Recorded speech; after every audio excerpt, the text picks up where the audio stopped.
ಜೀವರಾಶಿಯನ್ನ ದಾಟಿ ಬಂದ ಈ ಶರೀರ ಏಸು ಕಾಯಂಗಾಳ ಕಳೆದು 84 ಲಕ್ಷ ಜೀವರಾಶಿಯನ್ನ ದಾಟಿ ಬಂದ ಈ ಶರೀರ ತಾನಲ್ಲ ತನ್ನದಲ್ಲ ತಾನಲ್ಲ ತನ್ನದಲ್ಲ ಆಸೆ ಬಹುದಲ್ಲ ತರವಲ್ಲ ದಾಸನಾಗು ವಿಶೇಷನಾಗು ದಾಸನಾಗು ವಿಶೇಷನಾಗು ದಾಸನಾಗು ವಿಶೇಷನಾಗು ದಾಸನಾಗು ವಿಶೇಷನಾಗು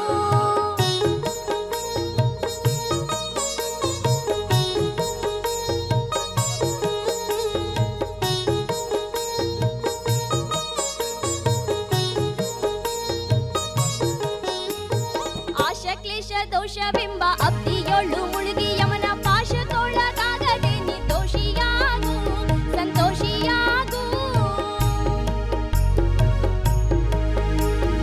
ಆಶ ಕ್ಲೇಶ ದೋಷವೆಂಬ ಅಬ್ದಿಯೊಳ್ಳು ಮುಳುಗಿ ಯಮನ ಪಾಶಕ್ಕೊಳಗಾಗದೆ ನಿರ್ದೋಷಿಯಾಗು ಸಂತೋಷಿಯಾಗು ಕಾಶಿ ವಾರಣಾಸಿ ಕಂಚಿ ಕಾಳಹಸ್ತಿ ರಾಮೇಶ್ವರ ಯೇಸು ದೇಶ ತಿರುಗಿದ ಬಹುದೇನು ಅಲ್ಲಿ ಹೋದೇನು ದೋಷನಾಶ ಕೃಷ್ಣವೇಣಿ ಗಂಗೆ ಗೋದಾವರಿ ಭವನಾಶಿ ತುಂಗೆ ಭದ್ರೆ ಯಮುನೆ ವಾಸದಲ್ಲಿ ಉಪವಾಸದಲ್ಲಿ ಮೀಸಲಾಗಿ ಮಿಂದು ಜಪ ತಪ ಹೋಮ ನೇಮಗಳ ಯೇಸು ಬಾರಿ ಮಾಡಿದರು ಫಲವೇನು ಈ ಛಲವೇನು ದಾಸನಾಗು ವಿಶೇಷನಾಗು ದಾಸನಾಗು ವಿಶೇಷನಾಗು ದಾಸನಾಗು ವಿಶೇಷನಾಗು ದಾಸನಾಗು ವಿಶೇಷನಾಗು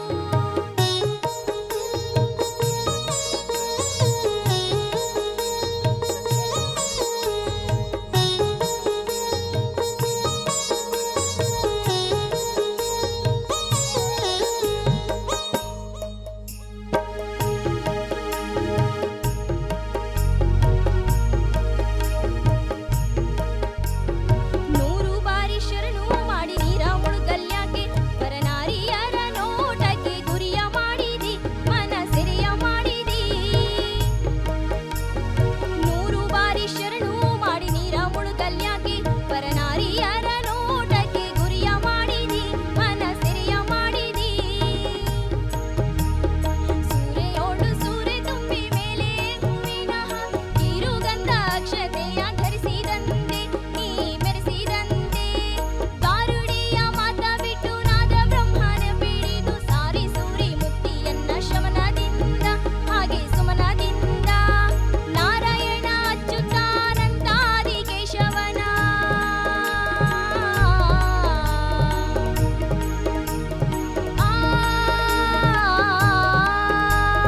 ನಾರಾಯಣ ಅಚ್ಯುತಾನಂದಾದಿ ಕೇಶವನ ಸಾರಾಮೃತವಾಲುಂಡು ಸುರಿಸೋ ಲಂಡ ಜೀವವೇ ಏಲೋ ಬಂಡ ಜೀವವೇ ದಾಸನಾಗು ವಿಶೇಷನಾಗು ದಾಸನಾಗು ವಿಶೇಷನಾಗು ದಾಸನಾಗು ವಿಶೇಷನಾಗು ದಾಸನಾಗು ವಿಶೇಷನಾಗು ದಾಸನಾಗು ವಿಶೇಷನಾಗು ದಾಸನಾಗು ವಿಶೇಷನಾಗು ದಾಸನಾಗು ವಿಶೇಷನಾಗು ದಾಸನಾಗು ವಿಶೇಷನಾಗು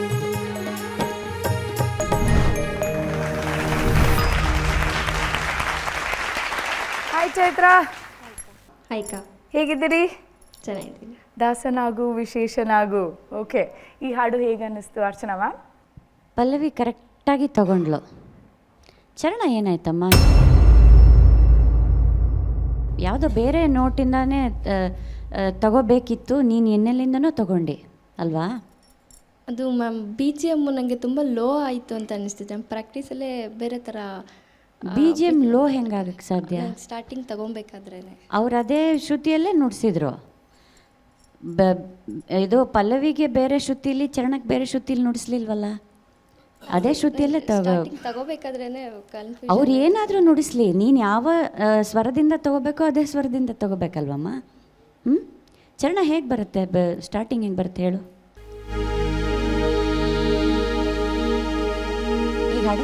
ಆಶ ಕ್ಲೇಶ ದೋಷ ಬಿಂಬ ಅಲ್ವಾ? ನೀನು ಪಂಚಮದಲ್ಲಿ ತಗೋಬೇಕಾಗಿತ್ತು, ಅದನ್ನು ಮೇಲ್ಗಡೆ ಷಡ್ಜಯಿಂದನೇ ತೊಗೊಂಡ್ಬಿಟ್ಟು ನೀನು. ಆಮೇಲೆ ನಿಂಗೆ ಅದು ಎಲ್ಲೆಲ್ಲಿ ಹೋಯ್ತು ಅಂತ ಗೊತ್ತಾಗಲಿಲ್ಲ, ಯಾವುದ್ಯಾವುದೋ ಸ್ವರಗಳಿಗೆ ಹೋಯ್ತು. ಯಾವುದೋ ನಿಷಾದದಿಂದಲೋ ದೈವತದಿಂದಲೋ ಚರಣ ಶುರುವಾಗತ್ತೆ ಅಂದರೆ ಕನ್ಫ್ಯೂಸ್ ಆಗೋದು ಓಕೆ. ಷಡ್ಜ ಮತ್ತು ಪಂಚಮದಿಂದ ಶುರುವಾಗೋದನ್ನು ತಗೊಳ್ಳೋದಕ್ಕೆ ನೀನು ಡೌಟ್ ಪಡಬಾರ್ದಲ್ಲಮ್ಮ. ಆಮೇಲೆ ನಿನಗೆ ಮೊದಲನೇ ಸಂಚಿಕೆಯಿಂದಲೂ ಹೇಳ್ತಾ ಇದ್ದೆ, ಕರೇಜ್ ಮಾಡಬೇಕು, ನಿಂಗೆ ಫಾಲ್ಸ್ ಟೋನಲ್ಲಿ ಹಾಡೋದನ್ನ ಪ್ರಾಕ್ಟೀಸ್ ಮಾಡ್ಕೋ, ಯಾಕಂದರೆ ನಿಂಗೆ ರೇಂಜು ಕಷ್ಟ ಆಗ್ತಿದೆ, ಲೋವರ್ ನೋಟ್ಸ್ ಹೋಗೋದು ಕಷ್ಟ ಆಗ್ತಿದೆ ಅಂತ. ಸೊ ಅದು ನಿಂಗೆ ಇವತ್ತು ಸರಿಯಾಗಿ ಕೈ ಕೊಡ್ತು ಈ ಹಾಡಲ್ಲಿ. ಸೂರೆಯೋಡು ಸೂರೆ ತುಂಬಿ ಮೇಲೆ ಹೂವಿನ ಕಿರುಗಂಧ ಅಕ್ಷತೆಯ ಧರಿಸಿದಂತೆ ನೀ ಮೆರೆಸಿದಂತೆ ಗಾರುಡಿಯ ಮಾತ ಬಿಟ್ಟು ನಾದ ಬ್ರಹ್ಮನ ಬಿಡಿದು ಸಾರಿ ಸೂರಿ ಮುಕ್ತಿಯನ್ನ ಶಮನದಿಂದ. ಈ ಹಾಡಲ್ಲಿ ಲೋನು ಹೋಗುತ್ತೆ, ಅಲ್ಲೂ ರೀಚ್ ಆಗಲಿಲ್ಲ, ರೇಂಜ್ ಹೋಗುತ್ತೆ, ಅಲ್ಲೂ ನಿಂಗೆ ರೀಚ್ ಆಗಲಿಲ್ಲ. ಸೊ ಇದೆಲ್ಲ ಗಮನದಲ್ಲಿಟ್ಕೊಂಡು ಅಭ್ಯಾಸ ಮಾಡಮ್ಮ, ಆಯಿತಾ? All the best. Thank you ma'am. Muniraju sir, ಭಾಳ ಒಳ್ಳೆಯ ಹಾಡಿದು, ಆಯ್ಕೆ ಸರಿ ಇತ್ತು. ಕನಕದಾಸರ ರಚನೆ ಆದರೆ ನೀನು ಎಡುವುದೇನೋ ಒಂದಷ್ಟು ಸರಿ ಕೇಳಬೇಕು, ಹಾಡುಗಳನ್ನು ಕೇಳಬೇಕು. ನನ್ನ ರೇಂಜ್ ವಾಯ್ಸ್ ಎಲ್ಲಿಗೆ ಹೋಗುತ್ತೆ, ರೀಚ್ ಆಗುತ್ತಾ ಇಲ್ವಾ, ಇದೆಲ್ಲ ನೋಡ್ಕೋಬೇಕು. ಕನಕದಾಸರ ರಚನೆ ಎಷ್ಟು ಪದಗಳು, ಎಷ್ಟು ಒಳ್ಳೆಯ ಅರ್ಥ ಇದೆ ಇದರಲ್ಲಿ, ಅದೆಲ್ಲ ಅರ್ಥ ಮಾಡ್ಕೊಂಡೆ ಆಡಿದೆ ಅಲ್ಲ? ಹಾಂ ಸರ್. ಅರ್ಥ ಮಾಡ್ಕೊಂಡಿದೆಯಾ? ಹಾಂ ಸರ್. ಹಾಂ, ಒಳ್ಳೆಯದಾಗಲಿ. ಆದರೆ ಸ್ವಲ್ಪ ಗಮನ ಹರಿಸ್ಬೇಕು, ಶ್ರದ್ಧೆ ಇರಬೇಕು. Okay sir. Thank you sir. Venugopal sir. Chaitra ಅವರೇ, ಸರ್. ಭಾಳ ಕಷ್ಟವಾದ ಹಾಡು, ಸಾಹಿತ್ಯ ಅಷ್ಟೊಂದು ಪದಗಳು ಇದರಲ್ಲಿ ತುಂಬಿವೆ ಇದರಲ್ಲಿ. ಆದರೂ ಅಂಥ ಒಂದು ಹಾಡನ್ನು, ದಾಸರ ಪದವನ್ನು ಹಾಡಲಿಕ್ಕೆ ನೀನು ಪ್ರಯತ್ನ ಪಟ್ಟಿಯಲ್ಲಮ್ಮ. ಮಧ್ಯದಲ್ಲಿ ಏನಾದರೂ ಸ್ವಲ್ಪ ಹೆಚ್ಚು ಕಮ್ಮಿ ಆಗಿರ್ಬೋದು, ಬಟ್ ಇಂಥ ಒಂದು ಪ್ರಯತ್ನ ಈ ವೇದಿಕೆಯಲ್ಲಿ ಹೊಸ ಹಾಡು, ಹೊಸ ಅನುಭವ ನಿಮಗೂ ನಮಗೂ ಅಷ್ಟೇ. ಪ್ರಯತ್ನ ಪಟ್ಟಿದೆಯಮ್ಮ, ಶುಭವಾಗಲಿ ನಿಮಗೆ. Thank you sir. Chaitra, competition tough ಆಗ್ತಾ ಇದೆ, so I wish you good luck ಮುಂದಿನ ಸಂಚಿಕೆಗೆ.